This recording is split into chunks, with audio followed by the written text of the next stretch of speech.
हस्तिनापुर में का इतिहास है कि जब से आज़ादी के बाद आज तक के इतिहास में कभी इतना विकास हस्तिनापुर पर नहीं हुआ।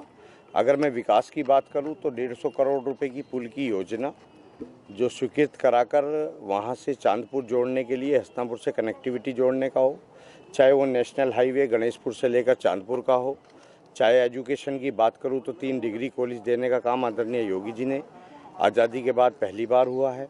अगर मैं चौड़ीकरण की बात करूं तो पंच प्यारों में से एक भाई धर्म सिंह जी की जन्मस्थली हो, चाहे वो गंगा मखदूमपुर गंगा घाट हो तक चौड़ीकरण कराने का काम, चाहे वो मवाना से जयसिंहपुर का काम हो, मतलब एक अद्भुत 172 सड़कों का नवनिर्माण PWD से, 95 सड़कों का निर्माण हुआ है गन्ना समिति से, चाहे वो एजुकेशन हो, चाहे वो स्वास्थ्य के उससे CSCO का जीर्णोद्धार हुआ है।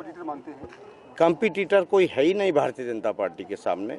2014 में कोई कंपटीटर नहीं रहा, 2019 में नहीं रहा, 2022 में भी आदरणीय योगी जी के नेतृत्व में और आदरणीय प्रधानमंत्री नरेंद्र मोदी जी के नेतृत्व में दोबारा पुनः 2022 में सरकार बनेगी। हस्तिनापुर में किससे आप मुकाबला भारतीय जनता पार्टी का किसी से नहीं है।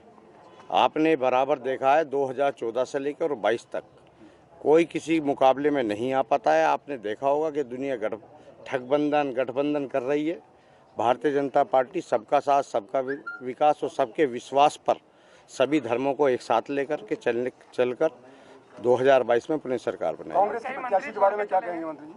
कांग्रेस की प्रत्याशी वो अपनी उनकी प्रत्याशी हैं, हमें किसी के बारे में कुछ नहीं कहना। चुनाव में लड़ें, हमारे लिए मातृशक्ति है, हमारी बहन है, चुनाव लड़ें, सबको अधिकार है चुनाव लड़ने।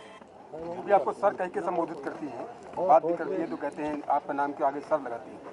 हमारा नारियों का सम्मान यदि कहीं हुआ है तो भारतीय जनता पार्टी में हुआ है। वह हमारी बहन की तरह है, सबको अधिकार है अपने अपने पार्टी में चुनाव लड़ने का। हम भी उनका बहुत सम्मान करते हैं। मैं देख रहा था कि अभी शाहिद मंजूर जी जा रहे थे तो राजनीतिक शिष्टाचार के तहत आपने उनको भी प्रदान किया, क्योंकि राजनीति अलग है, अपनी पार्टी से चुनाव लड़ना अलग है, लेकिन शिष्टाचार अपनी जगह रखता है। हम सनातन धर्म के मानने वाले लोग हैं और शिष्टाचार में विश्वास करते हैं और इस भूमि पर शिष्टाचार सर्वप्रथम होता है।